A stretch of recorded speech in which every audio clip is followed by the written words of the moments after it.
Se llama millennials a los jóvenes nacidos entre 1982 y 1995. Se los conoce también como la generación del milenio o la generación Y. Crecieron con la tecnología, es por ello que no conciben un mundo sin internet. Lo digital los atrae tanto que 9 de cada 10 usan con frecuencia la cámara. Tienen grandes objetivos y los impulsa el éxito. Buscan ocupar los mayores puestos en sus lugares de trabajo, modificar costumbres y transformar de esta manera la sociedad. En este programa nos meteremos en la cabeza de los millennials, analizando con expertos qué pasa en su cerebro. Ingresa con nosotros a este maravilloso mundo de Demente Millennials. Bienvenidos a una nueva edición de Demente Millennials. La instauración del mundo interconectado ha provocado que esta generación nativo digital se encuentre sobreestimulada. Es decir, que gran cantidad de información y de contenido les llega de manera cotidiana en sus dispositivos celulares, obligándolos a almacenarlos, a guardarlos en su memoria y a utilizarlos cuando fuera necesario. En este programa veremos cómo aprenden los jóvenes millennials y cómo la tecnología está cambiando el proceso de aprendizaje. También veremos cuáles son los tipos de aprendizaje y cómo podemos optimizarla a la luz de las neurociencias. ¿Qué es el aprendizaje? Cuando hablamos de aprendizaje, también hablamos de supervivencia, ¿sí? Ya que aprender implica incorporar patrones de respuesta distintos, funcionales, en función a las experiencias del mundo externo que vamos captando. Yo quiero que vos imagines, ¿sí? Toda la cantidad de cosas que vos sos capaz de hacer hoy sin prestar tanta atención, como andar en bicicleta, lavarte los dientes, vayamos a cruzar la calle, por ejemplo, ¿sí? Es algo que hacemos de manera automática, casi inconsciente, ¿sí?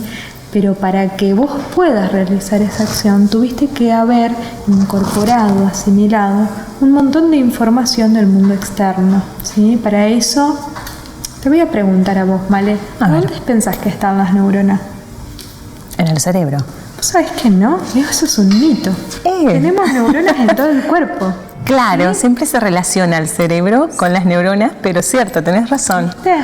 Sí. Hay células especializadas, ¿sí? Que lo que hacen es recibir, captar los estímulos externos, ¿sí? Y llevarlos, dirigirlos hacia la corteza cerebral, donde se procesa y somos capaces de percibir.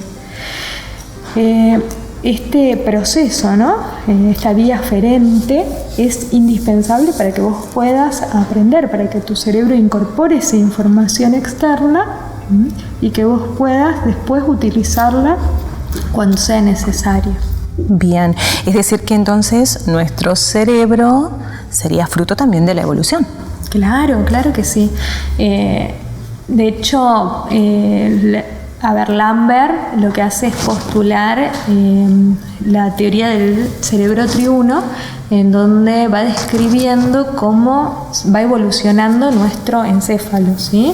Cuando hablamos de encéfalo, hablamos no solo de cerebro, sino de cerebelo y tronco encefálico. La parte del tronco, él la llama cerebro reptiliano, y es la parte encargada de la supervivencia, de sobrevivir, ¿sí? Tiene que ver o controla todo lo que sea el hambre, la sed, ¿sí? Todo lo que sea instintivo. Bien. Más adelante evoluciona otra parte, ¿sí? Que se llama sistema límbico, donde vamos a destacar por ahí las amígdalas, que son dos pelotitas en forma de almendra que tenemos una a cada lado, ¿sí? Del cerebro, y que se van a encargar de procesar emociones muy fuertes, ¿sí? Como el enojo, la ira, ¿sí? Y la ansiedad. Y recién más adelante, muchísimos años después de la evolución, aparece lo propio del ser humano, que es todo el telencéfalo, toda la corteza cerebral, ¿sí? Que eso es a donde se asienta la inteligencia, la percepción que hablábamos recién, la atención, la memoria. Todos los procesos de pensamiento complejo están en esta parte, ¿sí? Del encéfalo.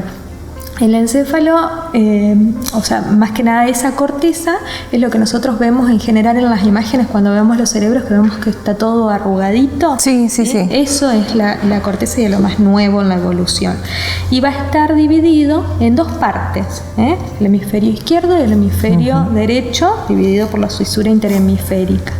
Cada uno de estos hemisferios va a controlar el hemicuerpo contrario, la mitad del cuerpo, ¿sí?, del lado contrario al que pertenece, y a su vez van a tener funciones distintas. Por ejemplo, el hemisferio izquierdo, ¿sí?, es más analítico, detallista, se encarga de procesar información, por ejemplo, matemática, de deducir. Es más razón, de la razón. Más de la razón, Bien. Exactamente.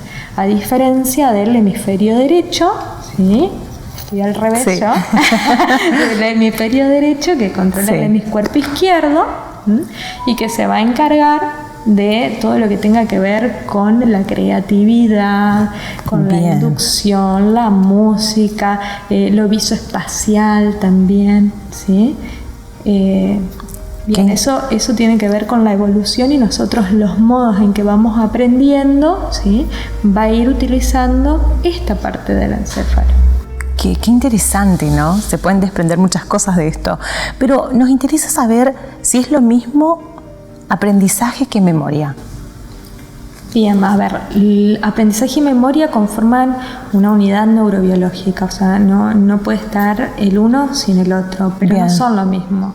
La memoria subyace al aprendizaje, es decir, nosotros necesitamos de la memoria, necesitamos incorporar información y retenerla para poder aprender, pero para que Claro. eso sea un aprendizaje, al proceso de memoria le faltan dos cosas. Uno es la emoción y el otro la repetición, es decir, para que vos puedas aprender, asimilar algo, ¿sí?, necesitas repetirlo muchas veces y hacerlo propio, incorporarlo como una conducta. Eso es lo que te va a llevar a vos a aprender, porque si no, lo que estamos haciendo es retener información por un corto periodo de tiempo y después eso se olvida, ¿sí? Cuando nosotros aprendemos, cambiamos conductas, cambia nuestra forma de comportarnos, nos adaptamos.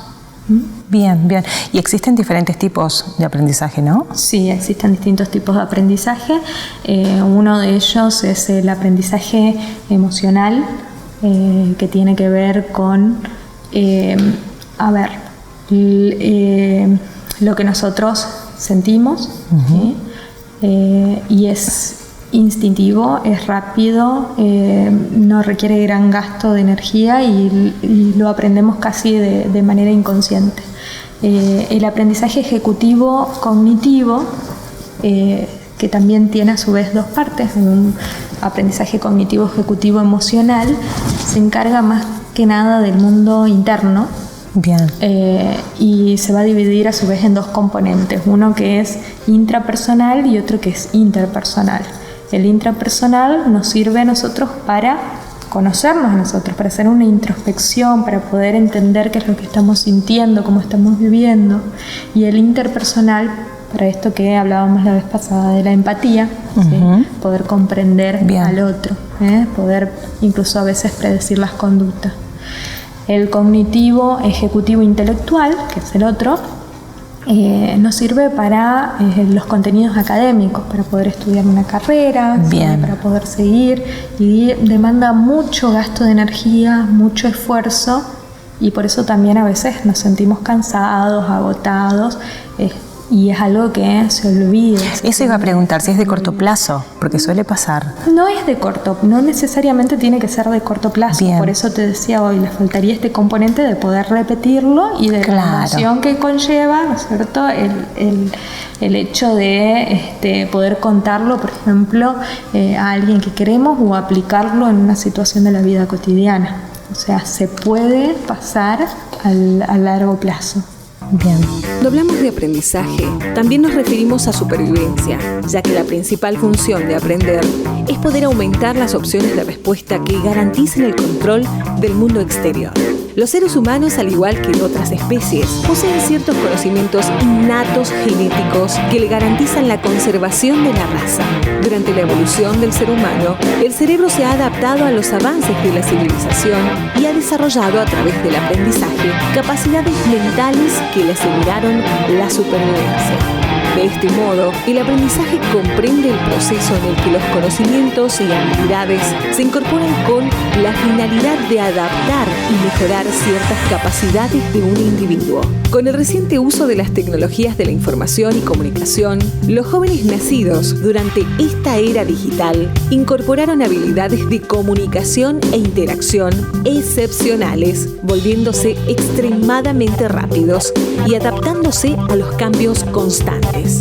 Algunos especialistas garantizan que el uso del dispositivo tecnológico tiene un efecto positivo en el proceso de aprendizaje. Para Mark Prensky, especialista en videojuegos y aprendizaje, la opinión pública tiene una idea totalmente opuesta a los beneficios de las tecnologías de la información en la construcción del conocimiento. Él sostiene que las tecnologías expanden la posibilidad de la comunicación, generan nuevas culturas y posibilitan el desarrollo de nuevas habilidades y formas de aprendizaje. El escritor habla de los escasos peligros de los videojuegos, pues estos poseen reglas, buscan resolver conflictos a través de la repetición y del uso de estrategias, agudiza la creatividad y el ingenio, enseña a cooperar con los demás, a formar parte del grupo social y en la mayoría de las ocasiones, las historias narradas en los videojuegos tocan la emoción de los jóvenes y esto garantiza que no olvidarán lo aprendido. Los videojuegos enseñan a asumir riesgos y a tomar buenas decisiones, preparándolos para ser los profesionales del futuro. Esta nueva forma de educar, de aprender y de desarrollarse creativamente dentro de las escuelas a través del manejo inteligente y racional de las tecnologías, dota a los jóvenes millennials de nuevas habilidades y competencias necesarias para permitirles conseguir el trabajo que buscan y poder así sentirse desarrollados de manera personal y profesional.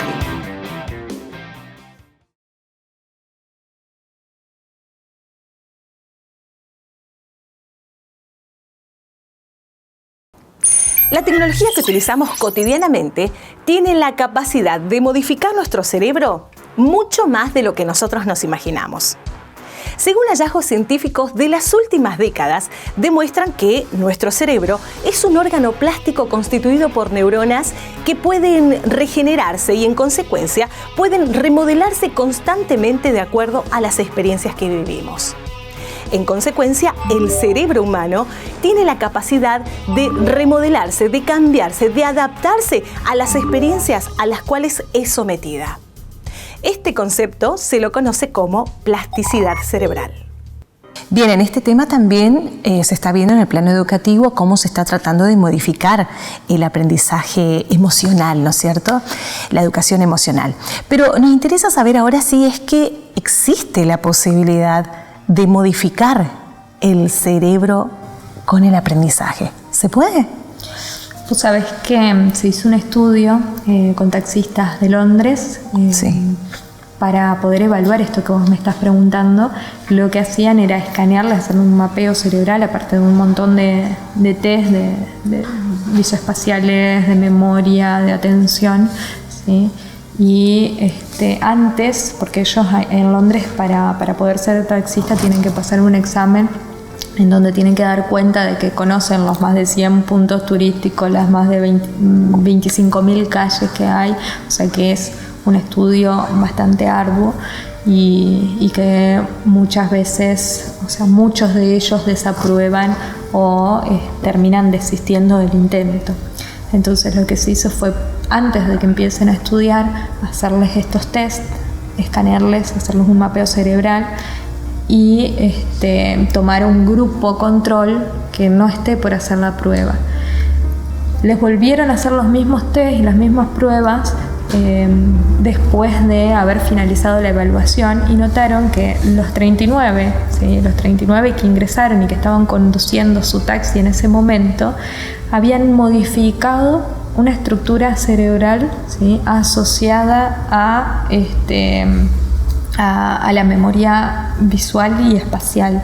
Bien. que no se había modificado en quienes habían salido mal en el examen y en el grupo control.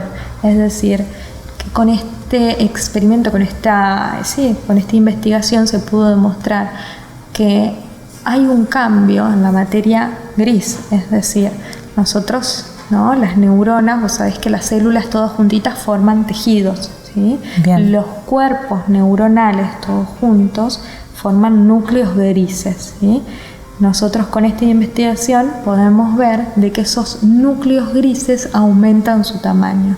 Ahora bien, no es la única información, ¿sí?, esta, porque no es solamente que, se agranda la materia gris, sino que también se pueden aumentar las conexiones sinápticas, y eso no ocupa lugar y es súper importante.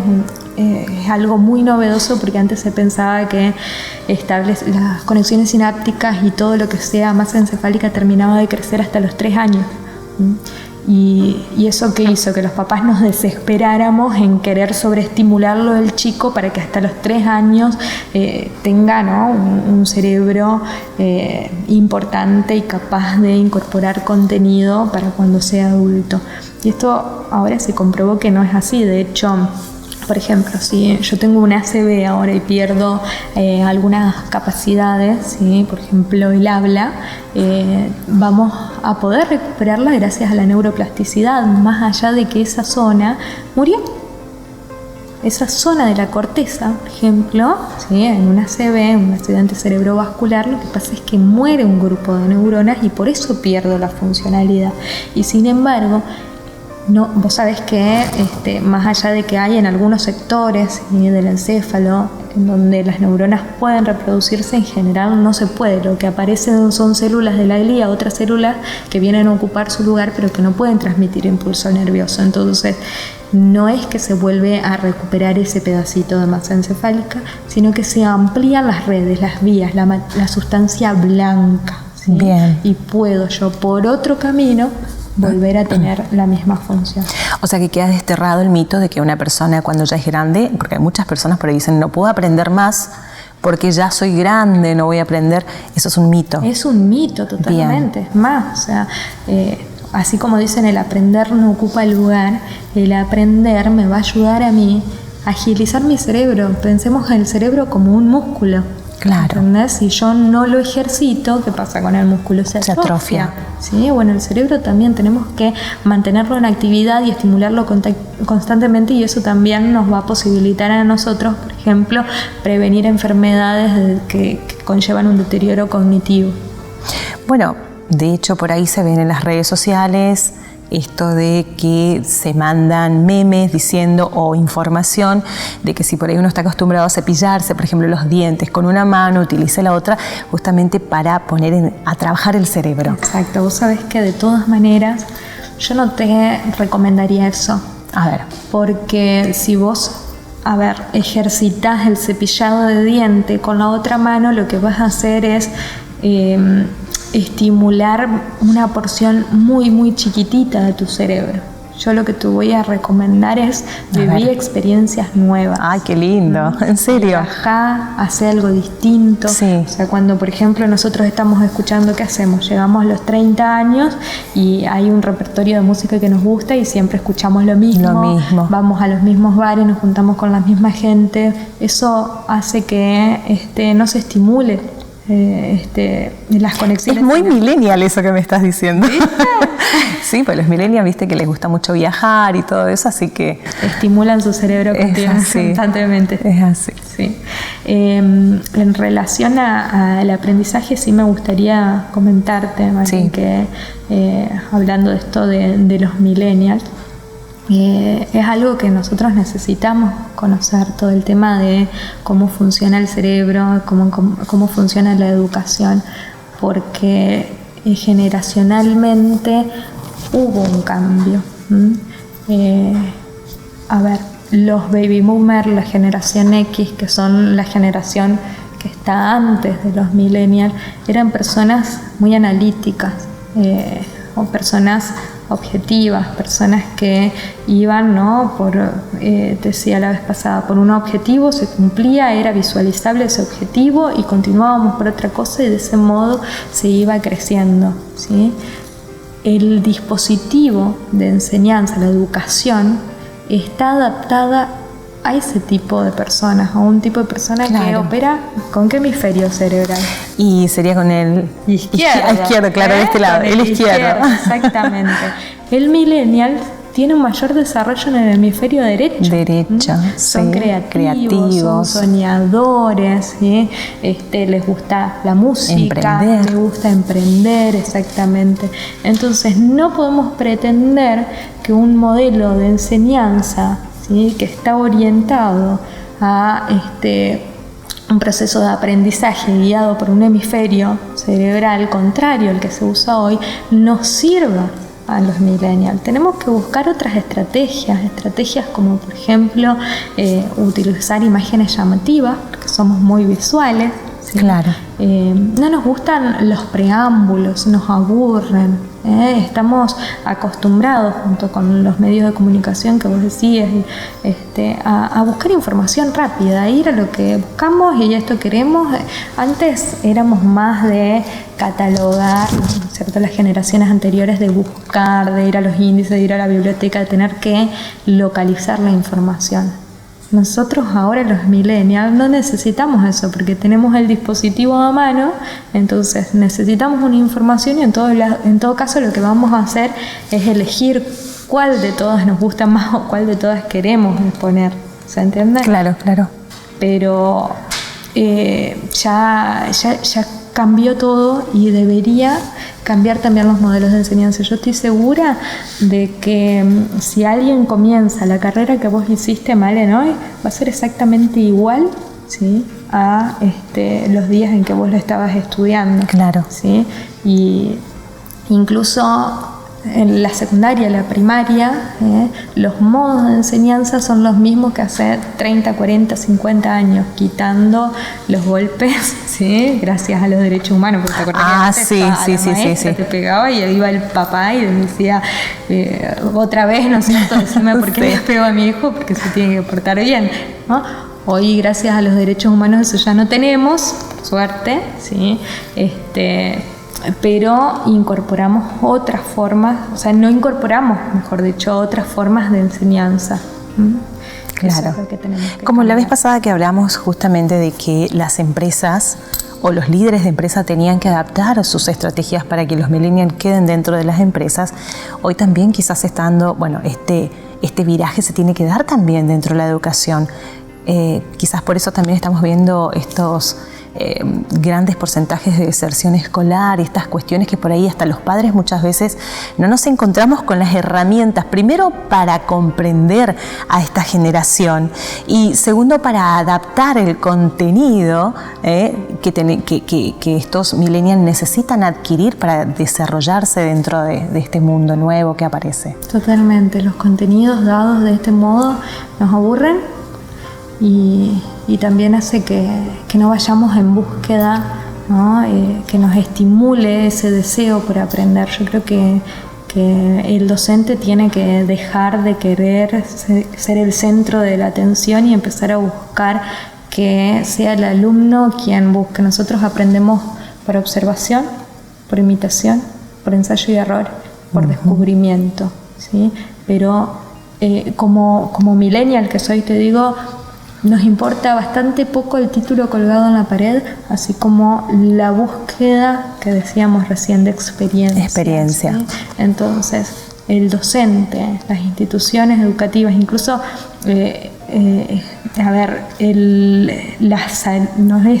la educación pública debiera aprender mucho de neuroeducación y poder adaptar los contenidos a cada generación. Bien. Concluimos diciendo que el aprendizaje es supervivencia, ya que implica ir incorporando patrones de respuesta que vamos adquiriendo en contacto con el mundo exterior. La forma de aprender cambió y la tecnología fue modificando también la forma de hacer las cosas. Lo crucial de todo esto es que nuestro cerebro evolucionó y se fue adaptando a las diferentes maneras de vivir dentro de una sociedad altamente informatizada. El aprendizaje de hoy cambió. Es rápido, conciso, práctico y colaborativo. El desafío, creo yo, que ya está planteado. Búsqueda de nuevas experiencias, motivación, participación y construcción en equipo son el motor del aprendizaje. Asimismo, la educación, ya sea pública o privada, deberá aprender y también adaptar sus contenidos para lograr nuevas experiencias para esta generación nueva que es la generación Millennials.